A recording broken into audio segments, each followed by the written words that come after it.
तो दोस्तों, आज हम परसेंटेज की तीसरी वीडियो स्टार्ट कर रहे हैं। काफ़ी कंसेप्ट हम सीख चुके हैं परसेंटेज के ऊपर। जो हमें याद करना था, माइंड कैलकुलेशन थी, माइंड में जो कैलकुलेशन हम करते हैं वो हमने कुछ देखी। कुछ परसेंटेज की हमने वैल्यू देखी कि हम उनको सीधा कैसे निकाल सकते हैं। आज इस वीडियो में कुछ और कंसेप्ट हैं जो और भी क्लियर हो जाएंगी। तो चलिए आज शुरू करते हैं इस क्वेश्चन से। ए के वेतन का 30% बी के वेतन के 3/5 भाग के 20% के बराबर है। यदि बी का वेतन 2400 रुपये हो तो ए का वेतन। ऐसे क्वेश्चन में हमें क्या करना है कि जो इन्होंने बोला है उसको हम इक्वेशन में लिख लेते हैं। पहले जो उन्होंने बोला है वही लिखते जाएंगे। पहले बोला है ए के वेतन का 30%, ए के वेतन का 30%। ए का वेतन मान लिया हमने ए है, ए का वेतन ए है, इसका 30% इन्होंने बोला है, गुना 30% का मतलब 100। तो इसको 30 को हम 100 से भाग करेंगे तो a गुना 30/100।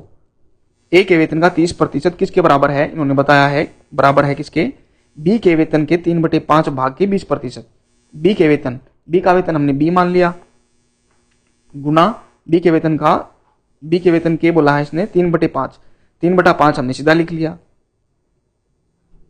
3/5 भाग के 20%, के 20% मतलब गुना, गुना 20% 20/100। जो भी इन्होंने बोला था हमने एज इट इज इक्वेशन में हमने लिख लिया। अब इन्होंने जो बोला है, जो दिया है वो इनमें पुट कर देंगे। इसके बाद इन्होंने क्या कहा है, यदि बी का वेतन 2400 रुपये हो तो ए का वेतन, बी का वेतन दे दिया अब इन्होंने, बी का वेतन कितना दे दिया इन्होंने 2400। बी का वेतन हमने बी माना था यहाँ पर, यानी इसकी वैल्यू कितनी दे दी इसने 2400, इस बी की वैल्यू इसने 2400 दे दी। इसको हम यहाँ पे पुट कर देंगे, बाकी इक्वेशन सेम रहेगी। ए गुना 30/100 इज इक्वल टू बी की जगह हमने 2400 लिखा, गुना 3/5 गुना 20/100। अब इसमें जो कट रहा उसको काट दो। इस साइड क्या कटा, 0 से 0, इस साइड 2 0 से 2 0 कट गई, यहाँ पर 5 चौका 20। तो अब 24 गुना 3 गुना 4, इनकी हम गुना नहीं करेंगे अभी। जब तक हमें फाइनल आंसर नहीं चाहिए होता तब तक हम इनको एज इट इज लिखेंगे, इनकी गुना नहीं करेंगे जब तक की जरूरत ना पड़े। अभी हमें इनकी गुना करने की कोई ज्यादा जरूरत है नहीं, तो जब हमें जरूरत पड़ेगी तभी इनकी गुना करेंगे, क्योंकि हो सकता है हम छोटा हो और आगे और भी कट जाए वो। तो जब जरूरत पड़े तभी हम गुना करेंगे, कुछ भी करना हो। तो अब देखिए, अब यहाँ क्या 1 0 से 1 0 यहाँ कट गई थी, a गुना 3/10। अब ये गुना में 3/10 है, इसको हम उधर ले जाएंगे दूसरी साइड, इसको हम ऐसे लिखेंगे 24 गुना 3 गुना 4, 24 गुना 3 गुना 4 लिखा। अब ये गुणा में है, a गुना 3/10, इसको भाग में जाएगा, ये उस साइड जाएगा तो भाग में गया, 3 नीचे चला गया और 10 क्या हुआ, ये गुना में ऊपर आ गया, 10 ऊपर आ गया। अब देखना सीधा 3 से 3 कट रहा है, 3 से 3 कट रहा है। अब इनकी गुना करने की जरूरत है, अब हमें फाइनल आंसर चाहिए, तो अब हम इसकी गुना कर सकते हैं। तो 24 चौका 96 और यहाँ गुना 10 0, यानी 960। तो आंसर कितना आ गया, बी का वेतन कितना आ गया, सॉरी ए का वेतन कितना आ गया, ए का पूछा था तो ए की वैल्यू यहाँ पर निकलाई, ए का वेतन आ गया 960 रुपये। और क्वेश्चन देखिए, किसी नगर की जनसंख्या 3 लाख है, इनमें 1,80,000 पुरुष है, 50% जनसंख्या साक्षर है। यदि 70% पुरुष साक्षर हो तो साक्षर महिलाएं।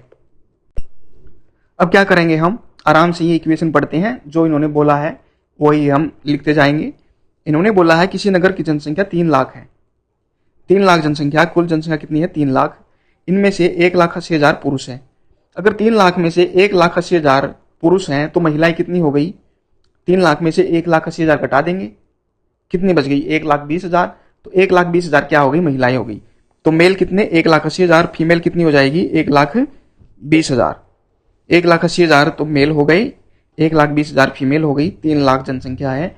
अब इन्होंने बोला है 50% जनसंख्या साक्षर है, यानी कुल जनसंख्या कितनी है 3 लाख, 3 लाख में से साक्षर कितनी है, पढ़ी लिखी कितनी है 50%। 3 लाख का 50% कितना होगा, आधा, यानी 1.5 लाख, 1,50,000। तो साक्षर 50% है कितना, 1.5 लाख, 1,50,000 कितनी है, क्या है ये साक्षर हैं। तो अब इन्होंने पूछा है यदि 70% पुरुष साक्षर हो, पुरुष कितने साक्षर हैं 70%।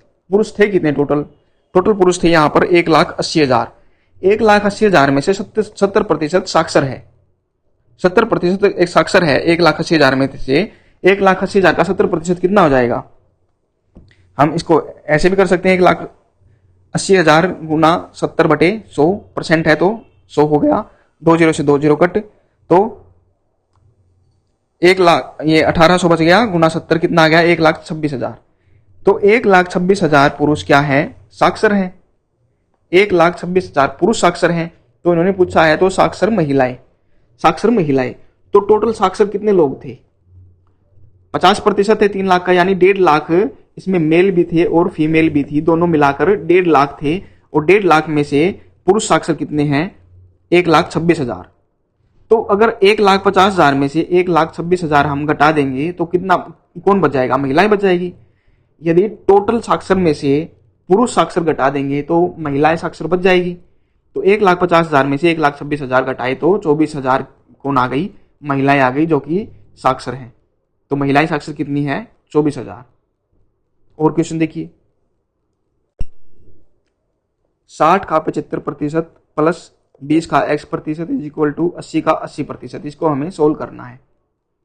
तो चलिए इसको हम पहले अपने तरीके से, जो ट्रेडिशनल तरीका उसे हम सोल्व करते हैं, फिर माइंड में कैलकुलेशन करने की इसकी हम कोशिश करेंगे। पहले हम जो तरीका है रियल में उसको देख लेते हैं। तो 60 का 75%, तो 60 का मतलब गुना, का मतलब गुना, तो 60 गुना 75%, या तो लिख लो, हम लिख लेंगे हम 75/100, उसको हम काटेंगे 25 75, 25 का 100 3/4 आता है। इसकी वैल्यू हमने याद भी कर रखी है, इसको हम लिख लेते हैं गुना 3/4। ये तो समझ आ ही गया होगा 75 का, पिछली वीडियो में हमने काफी अच्छे से किया था इसको। प्रतिशत का मतलब 100, 25 75, 25 का 100, इसको हम गुना करके लिख दें तो वही वैल्यू आएगी। तो ये हमने गुना में क्या लिखा, 3/4 प्लस 20 का x%, 20 का मतलब गुना, 20 का गुना x%, प्रतिशत का मतलब 100, तो बाई 100 इज इक्वल टू 80 का 80%, 80 गुना 80%, 80/100। इसको कट कर लो अब, जो कट होता हो। यहाँ पर क्या कट हो रहा है, 15 चौके 60, 15 से कट हो रहा है। और यहाँ पर क्या हो रहा है, 0 से 0 और 2 पंजा 10, तो x/5 इधर, 15 3 45 इधर बच गया और x/5 इधर बच गया, इज इक्वल टू ये 1 0 से 1 0 कट, यहाँ पर 1 0, 8 8 64, ये यहाँ पर 64। तो x/5 हमने इधर रखा, 45 को हम उस साइड लेके जाएंगे तो माइनस हो जाएगा। तो 64 में से हम इस साइड लेके जाएंगे 45 को, तो 64 में से 45 माइनस हो जाएगा, कितना बचेगा, ये 19 बच गया। 64 में से 45 गए 19। अब हमें x की वैल्यू निकालनी है, x की वैल्यू निकालनी है। ये भाग में है, उस साइड क्या हो जाएगा, गुना में हो जाएगा। x हमने इधर रखा, ये भाग में है, उस साइड गया तो 19 के गुना में कितना हो जाएगा, ये 5 यहाँ पे गुना में हो जाएगा, 19 पंजे 95, तो 95 इसका आंसर आ जाएगा। अगर हम इसको माइंड में करना चाहिए, माइंड में इसकी कैलकुलेशन करना चाहिए, तो देखो 60 का 75%, 60 का 75%, अगर 60 का हमें 75% निकालना है तो ये किसकी मल्टीप्लिकेशन में है, 25 दूनी 50, 25 75। अगर हम इसका 25% निकाल ले 60 का, देखो माइंड में ही कर सकते हैं हम इसको। 25% क्या होता है, आधे का आधा, यानी 60 का आधा 30, 30 का आधा कितना, 15। अब 15 है, 15 आ गया, 25% 15 आ गया, 75 करना है, 25 75 3 से गुना हो रहा है, तो 15 को 3 से कर देंगे, 15 3 45, तो सीधा 45 आ रहा है। मतलब क्या है, 75% निकालना है, 25 से निकालो सीधा।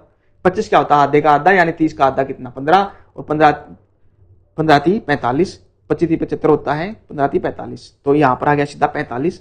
अब 20 का x%, 20 गुना x/100, ये तो ठीक है, 20 पंजा 100, x/5 हो जाएगा, इसको हम x/5 लिख सकते हैं। 80 का 80%, 2 0 होती है, प्रतिशत का मतलब बटा 100 जाएगा, 2 0 से 2 0 कट जाती है, 8 8 64, सीधा 64 आता है, या 8 8 64 सीधा ऐसे कर लो, इनकी सीधी गुना कर दो, हो रही है तो 6400 और बटा 100, ऐसे 2 0 कट जाएगी, सीधा 64। अब इसको सोल्व कर लो, आंसर आ जाएगा अपना कितना, 95। और देखिए क्वेश्चन, 160 के 15% में कितना जोड़ा जाए कि योग 240 के 25% के बराबर हो जाए।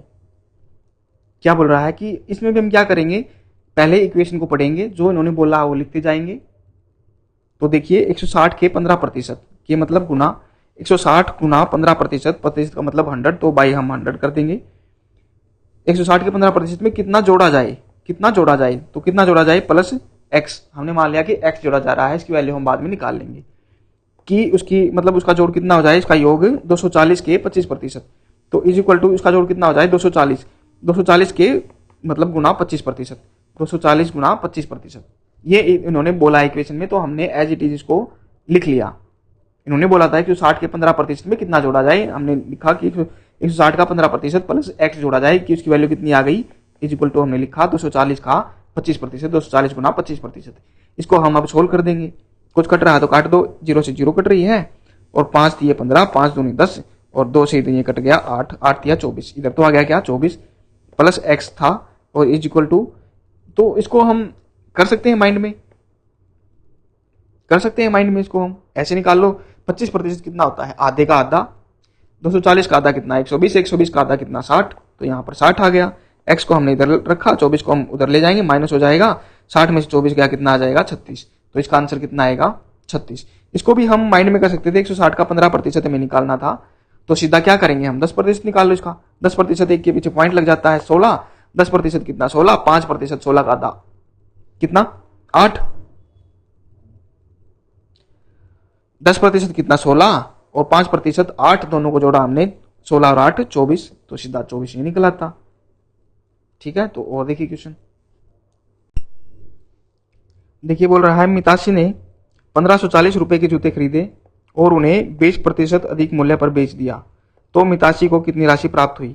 क्या कह रहा है, मिताशी ने जूते खरीदे थे 1540 रुपए के, प्रॉफिट भी बेच दिया, मतलब प्रॉफिट ही अधिक मूल्य पर बेचा तो 20% प्रॉफिट भी बेच दिया। आप वैल्यू कितनी होगी, अब 1540 था, 1540 में प्रॉफिट बेचा है 20%, तो कुछ ना कुछ वैल्यू इसकी बड़ी होगी, कितनी बड़ी होगी 20%, 20% बड़ी होगी, यानी 1540 में अगर अब 20% जोड़ दे 1540 का, तो वो वैल्यू होगी।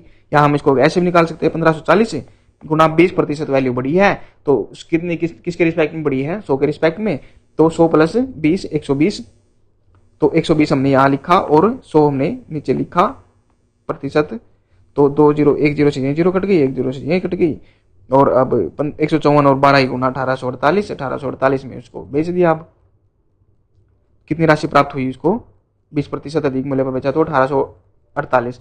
मतलब क्या था, ये 1540 है, 1540 है, इसकी वैल्यू थी 1540, 1540 इसको प्रॉफिट में बेचा कितना 20%, तो 1540 का 20% कितना होगा, 20% निकाल लो, या तो सीधा ऐसे निकाल लो, या 20% हम इसका 10% निकालो। 10% कैसे निकलेगा, या तो ऐसे ही निकल जाएगा, कितना आ जाएगा ये 308, या इसका 10%, 1540 का 10% कितना होगा, 1 0 के पीछे 154, 10% 154, और 20% कितना हो जाएगा यही 308। अब 308 प्रॉफिट पे बेच दिया इन्होंने, परसेंट में कितना था 20% में, और रुपए में कितना है 308, रुपए में निकाल लिया हमने 20% कितना हो गया रुपए में, प्रॉफिट कितना हो रहा है 308, और 1540 रुपए का ये था पहले, 1540 रुपए का था, 308 इसने प्रॉफिट में बेच दिया। अब कितनी वैल्यू हो गई इसकी 1848, तो 1848 पे इसने उसको बेच दिया, उसको कितनी राशि प्राप्त हो गई 1848। तो दोस्तों आज की वीडियो में ये क्वेश्चन है, और देखेंगे हम और कंसेप्ट सीखेंगे। वीडियो आपको पसंद आए तो लाइक शेयर और सब्सक्राइब कीजिए। चलो धन्यवाद।